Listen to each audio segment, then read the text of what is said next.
Selamat pagi jemaat sekalian yang dikasihi Tuhan kita Yesus Kristus. Kiranya kita tetap semangat dan dalam rasa syukur selalu. Sebelum kita disapa oleh firman Tuhan, mari kita lebih dahulu menundukkan hati dan pikiran kita. Marilah kita berdoa. Damai sejahtera Allah yang melampaui segala akal, itulah kiranya yang memelihara hati dan pikiranmu di dalam Yesus Kristus Tuhan kita. Amin. Firman Tuhan pada hari ini Kamis tanggal 16 Desember 2021 terambil dari kitab Ulangan pasal 18 ayat 15. Firman Tuhan berkata, "Seorang nabi di tengah-tengahmu dari antara saudara-saudaramu, sama seperti aku, akan dibangkitkan bagimu oleh Tuhan Allahmu. Dialah yang harus kamu dengarkan." Dalam bahasa Batak dikatakan, panurirang sada, songon awon, pati daun di Jehovah, de batam sia tonga-tongami, sia naka haha anggim, ibana tama tangi honom muna. Demikian bunyi firman Tuhan, topik, dengarkanlah Yesus dan hidupi firman-Nya.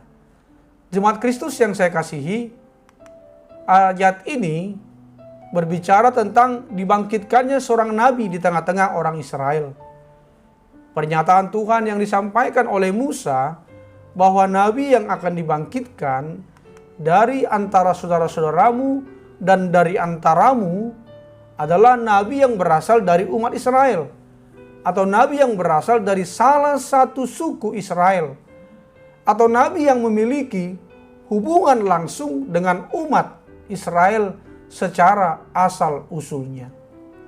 Karena kitab Ulangan berkaitan dengan perjanjian antara umat Israel dengan Allah, tentu konteks dari kitab Ulangan berkaitan secara langsung dengan umat Israel.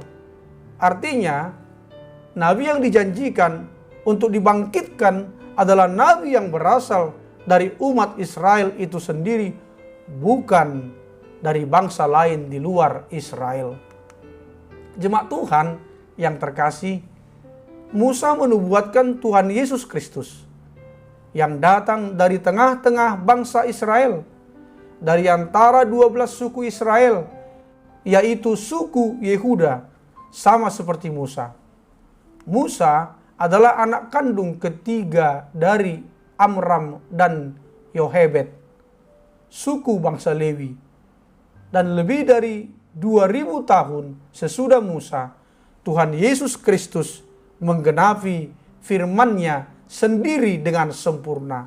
Lukas 24 ayat 44. Sebagai salah satu nabi dan pemimpin terbesar di perjanjian lama, tidak mengherankan bila Musa menggambarkan Kristus. Musa meramalkan kepada umat Israel atas dasar wahyu yang diberikan kepadanya oleh Tuhan. Bandingkan Yohanes 5 ayat 46 sampai 47. Yesus Kristus yang telah dinubuatkan itulah yang didengarkan. Saudaraku yang terkasih, mengapa kita harus mendengarkan perkataan Yesus? Karena Yesus adalah jalan keselamatan. Dan keselamatan hanya ada di dalam Dia. Kisah Para Rasul 4 ayat 12. Alasan lain mengapa kita harus mendengarkan perkataan Yesus adalah karena Dia sumber mukjizat. Di dalam Yesus ada pertolongan, kesembuhan, pemulihan, dan hidup yang berkemenangan. Tidak ada perkara mustahil bagi Tuhan Yesus. Saudaraku semuanya, ada kita lihat orang mendengar untuk sekedar tahu saja. Mendengar untuk menambah pengetahuan. Dan mendengar untuk melakukan.